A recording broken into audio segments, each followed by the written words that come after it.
Fa innallaha ta'ala yuhyil qalbal mayyita binuril hikmah. Karena sesungguhnya Allah Subhanahu wa taala menghidupkan hati yang mati dengan cahaya hikmah. Apa hikmahnya? Kita mendengarkan pendapat para ulama, pendapat para hukama. Tidak. Kalau kita mendengarkan pendapat mereka, fatwa mereka dengan hati yang ikhlas, niscaya hati ini yang mati, hati ini yang keras, hati ini yang jauh daripada cahaya Allah akan menjadi hidup, akan kembali tumbuh setelah laksana hamparan bumi yang tandus menjadi subur tatkala air hujan datang.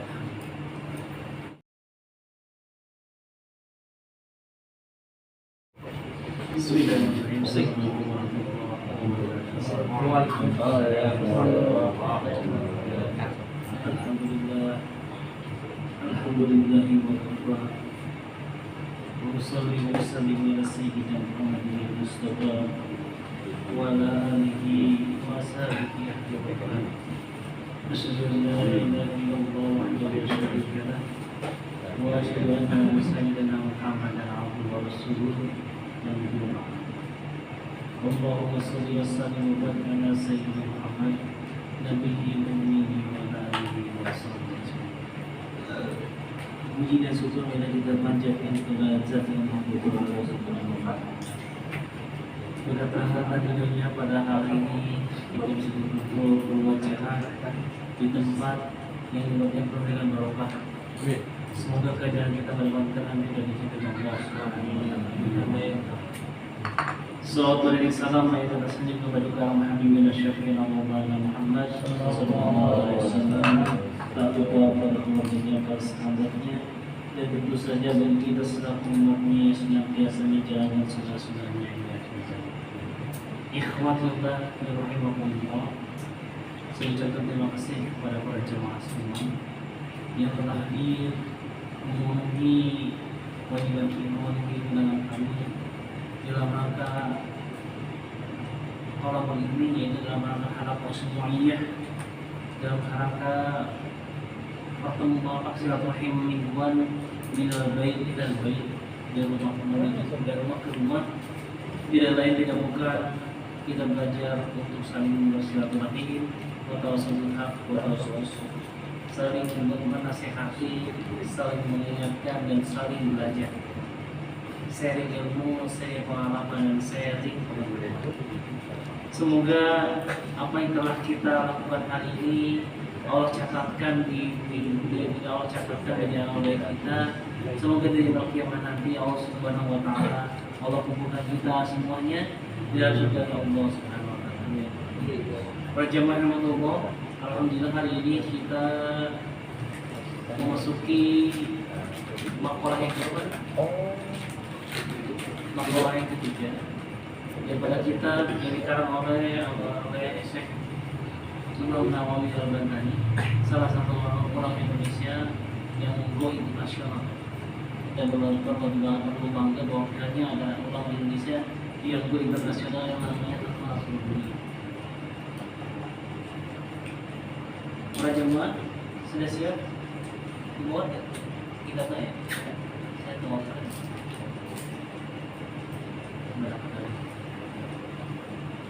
Nanti saya sarankan supaya ngajinya ayat urut,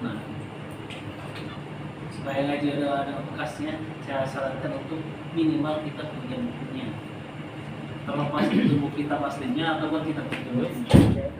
Nah ini terjemahnya, ini harganya murah, hanya 15.000. Silakan, nah expert ini ya, saya murah. Jadi di situ ada Arabnya, ada terjemahnya. Jadi kita belajar Arab dan terjemah. Kitabnya terjemah. Bab kecil pada tahun. Mana?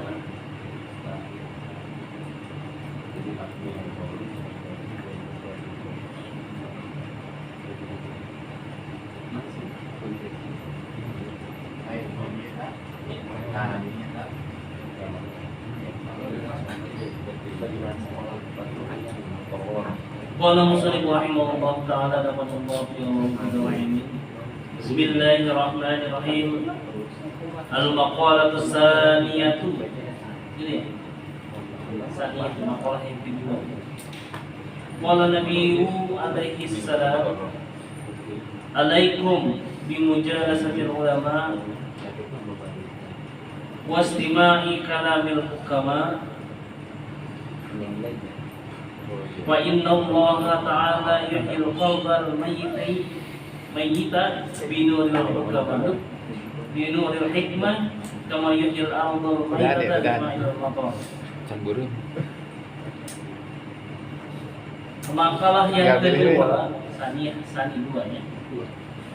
Qala Nabi sallallahu alaihi wasallam telah bersabda, siapa kanjeng Nabi Muhammad sallallahu alaihi wasallam, alaikum bimujalasatil ulama, wajib atas kalian untuk duduk untuk talabul ilmi dengan para alim ulama. Jadi di sini dari Rasulullah sallallahu alaihi wasallam mewajibkan kita untuk selalu dekat dengan ulama. Mewajibkan kita untuk selalu belajar ilmu dari para alim ulama. Karena ilmu ini nur. Karena ilmu itu adalah cahaya. Bagaimana kita akan menemukan cahaya Allah? Bagaimana kita mencarinya nur? Bagaimana kita mengenal nur Allah? Bagaimana caranya kita mengenal nur Muhammad tanpa adanya ilmu? Tanpa adanya ilmu, lakanan nas kal bahari. Kalau tidak ada ilmu, niscaya kita manusia seperti binatang buas. Karena namanya binatang tidak mengharapkan berbagai macam cara, tapi dengan ilmu kita bisa memperbanyak sulit menjadi mudah, yang mudah pun bisa jadi sulit. Itu ilmu itu ya, hati-hati. Kalau kita bisa niat zakat lillahi ta'ala, segala sesuatu akan dipermudah oleh Allah Subhanahu wa taala. Akan tetapi sebaliknya, kalau kita mencari ilmu niatnya untuk yang lain, Allah akan mempersulit kita. Itulah karena keberkahannya dicabut oleh Allah Subhanahu wa taala. Wastima'u kalamil hukama. Dan yang kedua, kita wajib untuk mendengarkan kalamil hukama.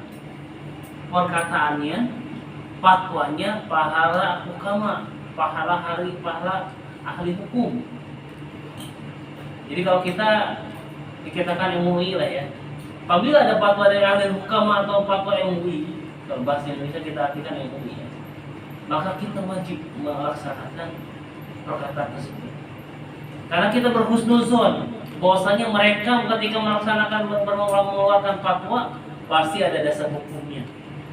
Kita berhusnuzon bahwa ketika mereka mengeluarkan fatwa pasti mereka berpikir baik dan buruknya berdasarkan Quran dan hadis. Ya.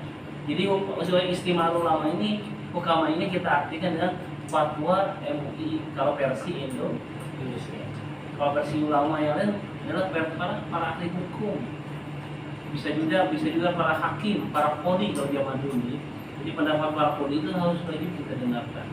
Itu zaman dahulu. Tapi zaman saat ini dengan Indonesia kekinian, maka kita wajib mendengarkan fatwa MUI.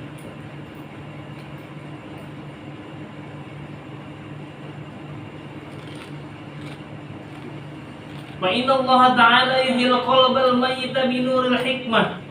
Karena sesungguhnya Allah Subhanahu wa taala menghidupkan hati yang mati dengan cahaya hikmah. Apa hikmahnya? Kita mendengarkan pendapat para ulama, pendapat para hukama. Kalau kita mendengarkan pendapat mereka, fatwa mereka dengan hati yang ikhlas, niscaya hati ini yang mati, hati ini yang keras, hati ini yang jauh daripada cahaya Allah akan menjadi hidup, akan kembali tumbuh laksana hamparan bumi yang tandus menjadi subur tatkala air hujan datang. Jadi hati kita ini laksana tanah Pak. Hati kita ini laksana lahan pertanian. Kalau tidak ada hujan, maka lahan pertanian tersebut akan mati. Begitu pula hati kita. Kalau tidak ada fatwa ulama, Tidak ada tidak ada nasihat-nasihat daripada alim dan ulama, niscaya hati kita menjadi hati yang mati. Sebagaimana tanah yang halus yang tidak disirami air hujan. Akan tetapi sebaliknya, tanah yang halus apabila disirami air hujan, maka tanah tersebut akan menjadi subur. Begitu pula hati kita. Kalau hati kita menjadi keras, tatkala hati kita mati daripada cahayanya Allah, akan kembali hidup apabila kita mau mendengarkan fatwa para alim ulama dengan hati yang ikhlas.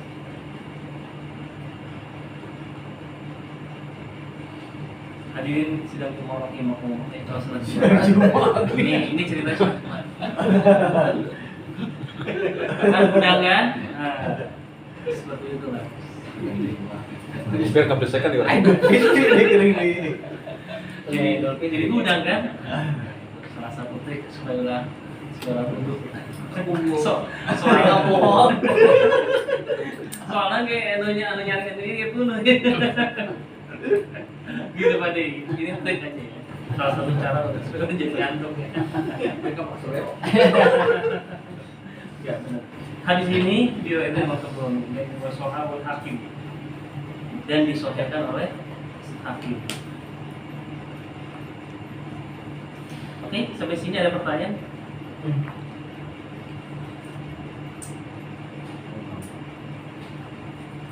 Kalau ada hadis yang selanjutnya,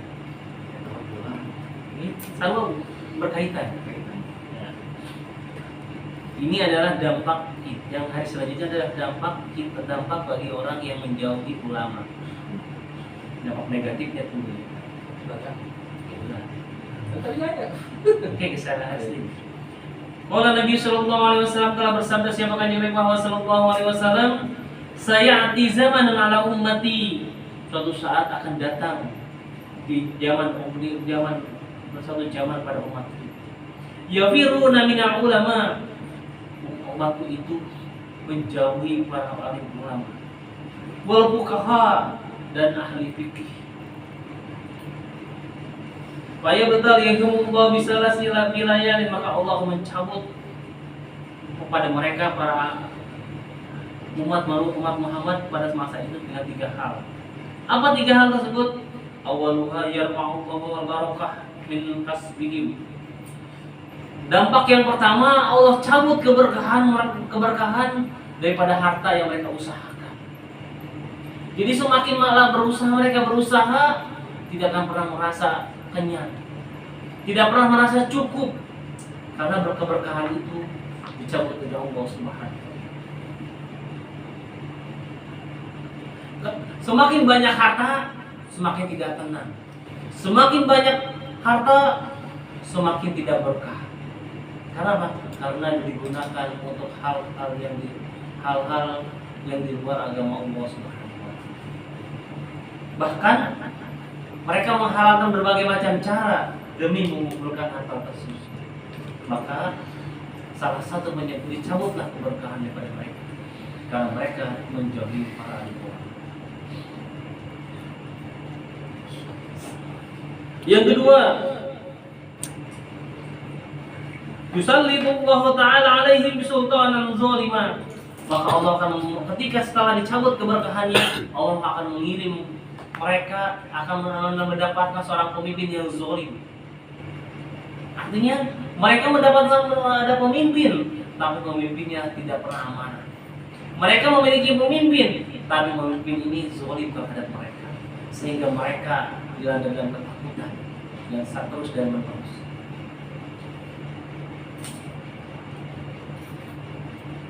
Dan yang terakhir, ini yang paling tragis. Yakhrujuna minad dunya bighairi iman. Mereka meninggalkan dunia ini dengan tanpa iman. Artinya mereka meninggal dalam keadaan su'ul khotimah. Itulah Allah cabut 3 hal tersebut kepada mereka yang menjauhi Tuhan. Oleh karena itu, rekan-rekanku sekalian, mumpung kita masih ada di dunia ini, sok deketkeun para alim ulama teh, sok deketkeun para masyaikh teh, sok sering-seringlah berkumpul dengan para alim ulama. Minimal walaupun kita tidak bisa menerima ilmunya, minimal kita mendapatkan keberkahan dari doanya. Saya yakin para alim ulama, para fuqaha, ketika yang mereka mendekatkan kepada dirinya, dia akan selalu berdoa kepada mereka yang selalu dekat dengan dirinya. Karena apa? Karena alim ulama warisatul anbiya. Karena alim ulama itu adalah penerus para. Kepada siapa lagi kita bertanya kalau bukan pada alim ulama? Apalagi ulama yang mengajarkan kita ilmu-ilmu Allah Subhanahu wa Ta'ala. Ulama yang mengajarkan kita untuk mengenal Allah Subhanahu wa Ta'ala. Ulama yang mengajarkan kita untuk mengenal diri kita, mengenal diri Muhammad SAW, dan mengenal jati Allah Subhanahu wa Ta'ala. Derajat yang luar biasa oleh ulama. Sampai-sampai Rasulullah SAW mengatakan bahwa ulama ini adalah pewaris. Lalu kita siapa? Kita adalah pengikutnya Rasul. Kalau kita mengaku umatnya Rasul, sok dulu dekatkan para alim ulama, ambil ilmunya, minta nasihatnya, minta doanya, supaya kita berkah hidup di dunia. Para jemaah yang dari Allah Subhanahu wa Ta'ala. Mungkin dua hadis yang kita sampaikan hari ini. Mungkin ada pertanyaan? Mengalir. Siap.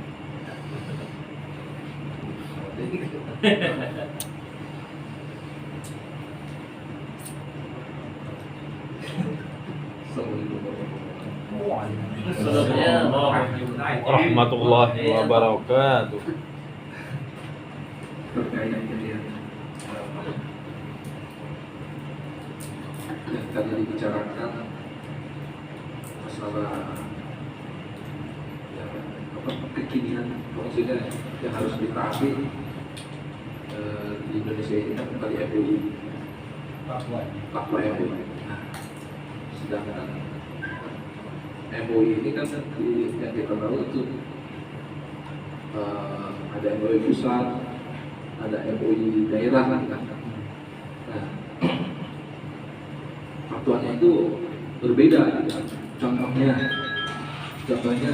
MUI Jakarta ya. Jadi memfatwakan mengharamkan memberi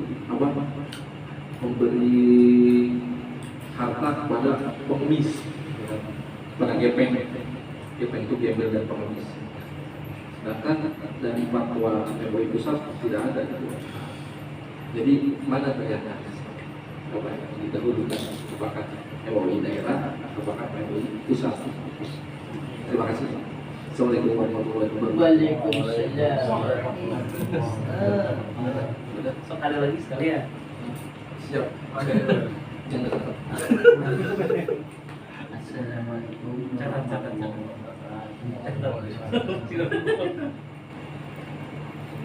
Ini Pak Ustaz, berhubung kita juga mungkin dalam pohon-pohon ini jarang, mungkin seminggu sekali, mungkin kita jarang mendengar tausiah dari ustaz-ustaz kalau tidak ada pengajian. Tapi seandainya kita mendengar atau melihat tausiah itu dari itu hukumnya gimana? Terima kasih. Sementara kita dulu Pak Ustaz. Assalamualaikum warahmatullahi wabarakatuh. Waalaikumsalam. Ya, ya. Udah kejar. Cukup. Sebentar. Cukup sementara. Itu enggak. Ayo deh. Ada lagi? Kalau ini enggak ada. Hah? On? Ya, Takutnya. Ya. para jemaah yang Allah Subhanahu wa Ta'ala. Ini MUI ya.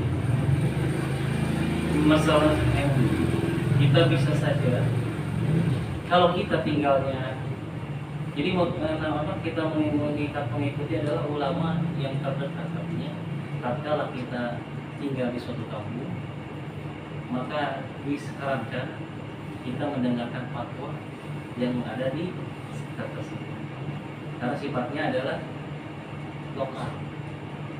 Demikian juga MUI Kabupaten Jakarta berfatwa seperti itu karena sifatnya lokal. Pasti ada asbab, pasti ada sosiologis dan antropologisnya penyebab kenapa sih fatwa tersebut ada. Jadi ketika kita mendengar fatwa tersebut, kita selaku ulama umat yang mengerti akan hukum Islam, di situ kita cari dasar hukum. Ketika ada dasar hukumnya kita sudah paham, baru kita bisa menyimpulkan bahwa itu adalah harus itu. Lalu bagaimana kita kalau saya kita tidak tahu dasar hukumnya? Ketika kita tidak tahu dasar hukumnya, maka kita dianjurkan adalah sami'na wa ata'na. Jadi hanya bersifat lokal. Saya yakin MUI tersebut baru mengatakan seperti itu dikarenakan banyak para gepeng ketika itu yang di kampungnya tidak benar-benar seperti itu lah ya, tidak benar-benar harus tidak benar-benar miskin, tapi jadikan gepeng itu jadi tenaga, jadi mata pencarian. Itu yang dilarang. Makanya kenapa tidak boleh, karena dalam asnabuz zakat itu tidak ada orang yang tidak wajib kita memberikan sedekah zakat kepada mereka yang mengemis itu jadi profesi. Bahkan kalau disarankan dalam hadis itu al yadul mulya khairum yadis sufla, tangan di atas lebih baik daripada tangan yang di bawah. Akhirnya hal tersebut mendesak bagi MUI karena atas pertanyaan masyarakat dan kejadian pada saat itu, akhirnya memfatwakan hal tersebut. Tapi kalau memang gepeng itu benar-benar gepeng itu memang memang benar-benar mengemis beneran, emang benar dia tidak punya penghasilan selain hanya ngemis, itu boleh. Kalau di luar itu karena yang dikhawatirkan kalau MUI itu kan gepeng ini jadi profesi, jadi profesi. Padahal ini ada salah satu tugasnya adalah salah satu tugas kita untuk mengentaskan kemiskinan, bekerja sama dengan para tokoh dan pemerintah. Sehingga bagaimana caranya nih para pengemis yang biasanya gini menjadi gini. Itulah salah satu target rumah zakat. Kenapa sih ya kita zakat itu harus terstruktur supaya orang-orang yang biasanya gini menjadi gini. Biasanya orang-orang selalu minta dengan ada pelatihan dan modal dari rumah zakat ya, supaya mereka bisa mandiri dan bisa menjadi orang yang memberi zakat, bukan orang yang menerima zakat. Itu salah satu tujuan kenapa sih harus di satu pintukan zakat tersebut, jangan langsung dikasihkan di jalan. Itu salah satunya, asbabnya salah satu asbab. Lalu bagaimana kalau misalnya kita mendengar fatwa ulama, mendengar tausiah daripada media sosial atau media sosial, itu bagus selama itu ajarannya benar, selama tidak melenceng daripada Al-Quran dan hadis, ikuti. Selama tidak melenceng dengan Al-Quran dan hadis, silakan saja. Akan tapi apabila ada melenceng daripada Al-Quran dan hadis, itu tidak perlu kita ikuti, bahkan perlu kita tinggalkan, karena menggiring masyarakat, menggiring kita ke yang seperti itu. Baik lagi untuk ru'yah diserahkan kepada kita masing-masing tadi, karena ketika kita ketika mendengarkan tausiah di YouTube atau di media sosial yang lainnya, pasti ada macam-macam mazhab, ada macam-macam ormas, ada macam-macam ru'yah. Ambil ya pokoknya semua gini, ambil yang baiknya, buang yang buruk. Kita jangan menjudge orang ini salah, orang ini benar ya, karena kebenaran itu milik Allah.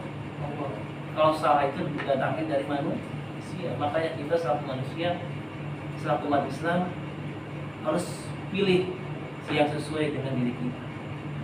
Jangan sampai kita semua kita ambil tanpa kita makan talan-talan, kita telan mentang-mentang, akhirnya timbullah masalah. Bukan niatnya awal yang mencari maslahat, karena ditelan mentah-mentah jadi masak. Seperti itu Pak. Oke, ada pertanyaan lagi?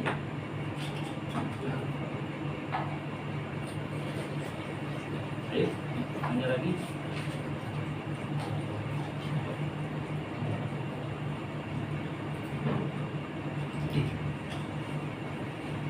Yes.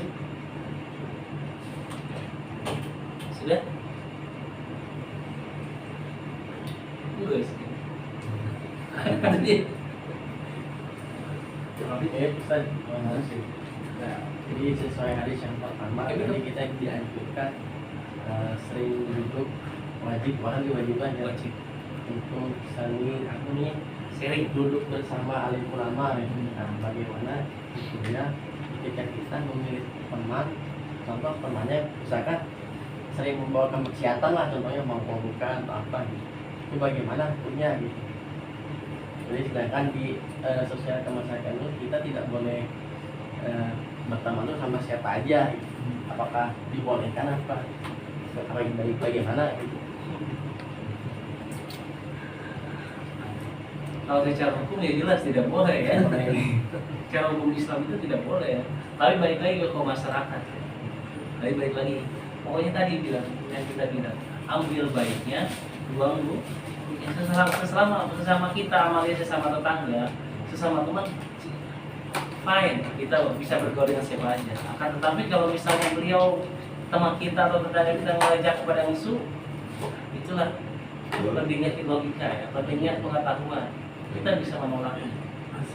Nanti ada batasan-batasan tertentu ketika kita diajak kepada kemaksiatan, kita ada remnya lah gitu. Kita ya. punya hak untuk menolak. Karena kita itu punya hak dan kewajiban. Hak kita apa? Berteman dengan siapa aja. Kewajiban kita adalah menjalani syariat hukum Islam. Kewajibannya mengingatkan kalau gitu ya. Ya, Kalau mengingatkan secara hukum agama mah jelas tidak boleh lah. tidak boleh. Bahkan kalau bisa kita ajak dia ngomongin menasihatin dengan cara baik dan benar. Karena tidak semua orang mau dinasihatin. Ya, bagaimana caranya kita menasihati dia? Nah, inilah teknik dan taktik yang dipakai oleh para wali songo. Mungkin itu kita pelajari bagaimana caranya menarik mereka yang biasanya maksiat menjadi taat. Itu salah satu tujuan kita di dari gadis itu. Jadi intinya kalau diajak bukan itu tolak, Siap. kecuali gratis. Ini salah satu misi dari itu sudah seperti itu. Pun bisa mengajak lah gitu. Kalau bisa mengajak. Ngajak nol siapa kamu? Tapi harus dengan bahasa yang baik. Terima kasih. Niat kita baik mengajak mereka, tapi ujungnya orang bonyok, mereka aduh. Iya, ajak mereka dengan baik dan dengan baik. Kalau bisa cari celana ya kumacara manena leuluh ka urang. Hah? Nah, Ada kena yang gaplek, orang yang dulu yang gaplek, kalau gini aja. Ketika dulu lagi. strateginya silakan pikirkan masing-masing. Karena tidak semua strategi yang saya praktekkan bisa dipraktekkan oleh di antum semua. Ya, itu strategi saya salah satunya ya. Ketika ada orang yang suka main, ya ikut main, tapi dengan tamat nggak ada duitnya ya. Duitan ya. Cuma rental sepang, alhamdulillah cuma elek orang. Jadi udah ke masjid ya. Baik jadi jamaah orang gitu. Walaupun belum istiqomah, kan bakalan belum jadi istiqomah.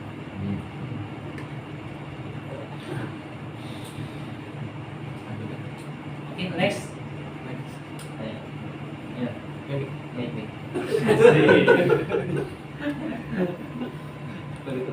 Isu kan pakai mic masjidnya bawa. Udah ya. Selesai. Yang tadi yang kita harus mengikuti ulama ya. Mengikuti ulama. Di media sosial ada beberapa yang video pernah saya lihat ya. Ada anak dari ulama ya, yang di video itu beliau sedang berjalan ya, itu videonya itu. Nah itu tanggapannya itu seperti apa?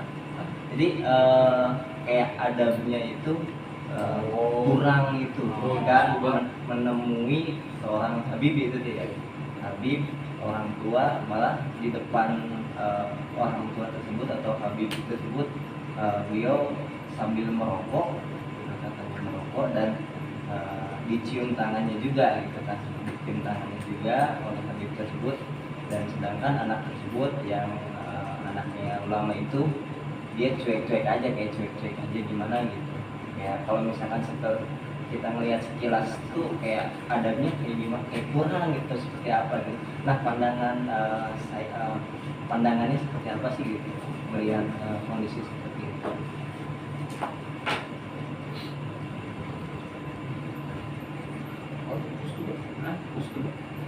Coba. Jadi Ceritakan cerita. Ya, iya.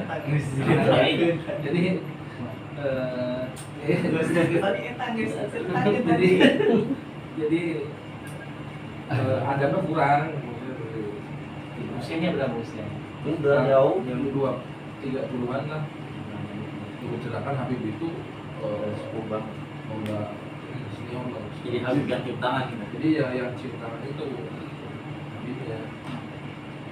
Harus Masalah adat sih. Mungkin masalah adat tuh Mungkin lebih menghargai itu bapaknya, mungkin ada itu. Mungkin kita jangan memponis seperti itu. Secara mata kasar seperti itu syukur aja. Mata apa? Itu akhlak tercela. Tapi kita tidak tahu siapa sumber kebenaran. Waalaikumsalam. Tapi tetap saja secara masyarakat, ya, secara hukum masyarakat itu adalah sudah. Tapi saya yakin salah satu beliau orang tua tersebut kenapa mau mencium tangannya, beliau pasti tahu ada kayak keistimewaan di orang tersebut. Karena kita sering melihat para aulia yang berperilaku nyeleneh gitu. Jadi kita jangan berasumsi, jangan memponis. Nah, boleh berasumsi tapi tidak boleh memponis bahwa itu salah. Tapi saya yakin kalau secara hukum masyarakat itu suratnya. Tapi kita serahkan kepada Allah, benar salah itu tidaknya. Tapi bagi kita selaku manusia yang awam, kita tetap aja jangan berperilaku seperti itu. Kecuali kita sudah tahu makom. Kalau kita tidak tahu makomnya, kita tidak boleh memponis wah orang tersebut salah. Suul adab. Karena kita tidak tahu kenapa beliau ciptakan. Pasti ada dasarnya, pasti ada something di belakang. Something, sesuatu. Kalau secara lahiriah ya maksudnya, tapi secara batinnya wallahu a'lam. Jadi ketika kita mengajarkan anak kita jangan seperti itu. Tapi kita tidak mau boleh memponis juga wah itu salah. Ya. Karena yang berhak memponis itu salah atau benar adalah muslim.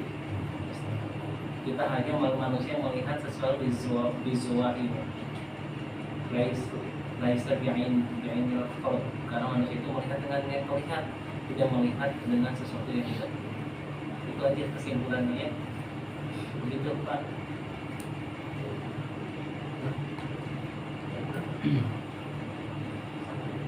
Ustaz Mukasin, ada pertanyaan? Sama itu loh, yang agak membingungkan kadang-kadang ada di medsos. Bilangnya begini, sholat duha itu tidak harus tiap hari. Soalnya kenapa? Ini kata Ustadz tadi menjiplak kata-kata dari Syekh Ibnu Mas'ud, Ibnu Abbas ya. Karena apa? Karena kalau sholat duha tiap hari tetap kamu miskin terus, disalahkan sholat duhanya. Katanya juga pula Nabi pun waktu sholat duha tidak tiap hari. Nah sekarang yang menjadi pertanyaan, apa benar gitu loh, apa Pak Ustadz, kalau duha tidak boleh tiap hari? Itu jadi yang menjadi pertanyaan, maksud duha kok nggak boleh tiap hari? Itu aja. Itu terus terang saya dari medsos kebetulan yang ceramah itu Gus Bah. Nah, Gus Bah itu padahal yang ya saya istilahnya salut sama Gus Bah ya. Itu anak kesayangan, anak murid kesayangan dari Kiai Mbah Maimun Suger. Nah kok bilang gitu, tapi dia juga ini bukan dari saya, tapi dari perkataan Ibnu Abbas. Nah gitu. Ini kata Ibnu Abbas loh. Jadi dia menyalahkan duanya karena kok nggak kaya-kaya gitu. Kok tetap melarat gitu loh sini. Saya bisa tangkap. Sholat duha itu hukumnya apa tadi? Sunnah. Namanya sunnah. Bisa dilaksana, bisa dilakukan, boleh dilakukan, boleh. Tapi kalau kita sholat duha lillahi ta'ala, dianjurkan dia hari. Tapi kalau misalnya kita sholat duha bukan karena ingin kekayaan, karena nggak mau miskin, maka lebih baik jangan sholat. Karena apa? Tidak lillahi ta'ala. Akhirnya, karena kita sholat duha terus, tapi akhirnya kita miskin, akhirnya kita menyalahkan sholat duha. Percuma saya sholat duha tiap hari, anggar, itu jadi ujung-ujungnya nyalahin sholat duha. Padahal sholat sunnah duha itu Rasulullah menyatakan itu bukan untuk miskin atau untuk kaya, tapi untuk menghormati waktu duha. Itu penghormatan ya, menghormati duha, penghormatan sholat duha. Mungkin ada salah satunya seperti itu, mungkin maksud beliau seperti itu. Karena Rasulullah sendiri, sebagaimana yang dari hadis disebutkan, memang tidak mau sholat duha tiap hari. Kenapa? Dikhawatirkan kalau beliau sholat duha tiap hari, orang akan menganggap duha ini menjadi wajib. Makanya hari. Cuman kalau kita orang awam, istiqomah lah sholat duha, minimal 2 sehari 2, tiap hari 2 asal istiqomah dan berharap ridhonya Allah. Jangan berharap ingin kaya, jangan berharap nggak mau miskin. Biarkan Allah aja, terserah Allah, kita menjadikan kita gimana. Mungkin takdirnya kita seperti apa. Kalau misalnya kita kaya, mungkin kita lupa dari Allah. Mungkin dengan adanya miskin, karena rezeki itu bukan hanya harta ya, badan sehat itu rezeki. Dapat ilmu kayak gini nih, itu rezeki.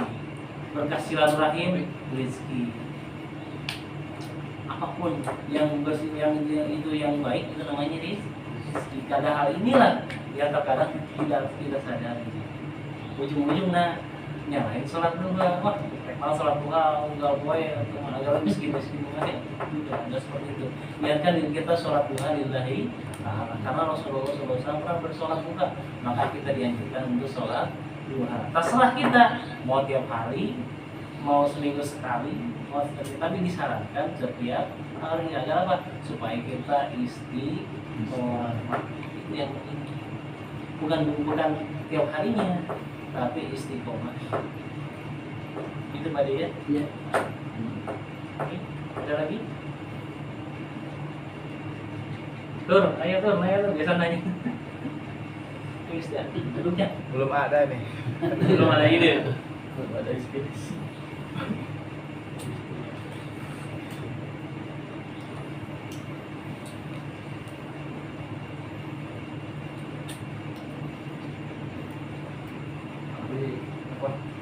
Kan dari masalah kalbuan itu maksudnya kan ada inilah keterangan maksudnya yang ingin kaya suatu orang, maksudnya kaya di situ mungkin lebih ke berkahnya gitu ya. Iya, mungkin salah satu Jadi mulai mereka pusing masalah ekonomi. walaupun punya cinta ya. Selalu ini. Oke, tapi dia salah satu seperti itu. Kaya itu bukan berarti kayak harta ya, kayak hati kayak Rezeki loh. Maka menurut Ibu Kasut rezeki yang paling tinggi adalah kesehatan.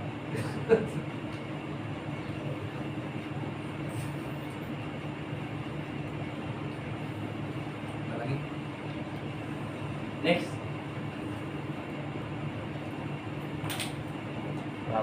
pertanyaan. Udah, iya. Sementara kita. Sebentar kita.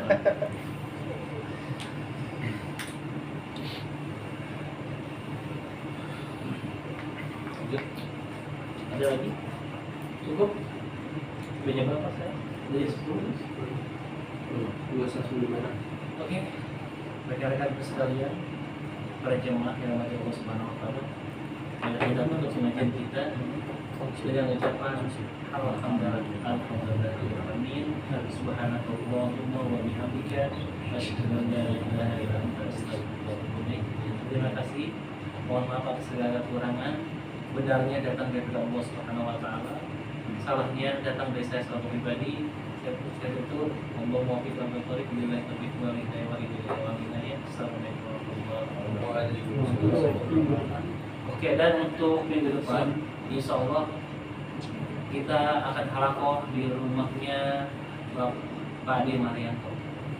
Bagi jamaah mudah-mudahan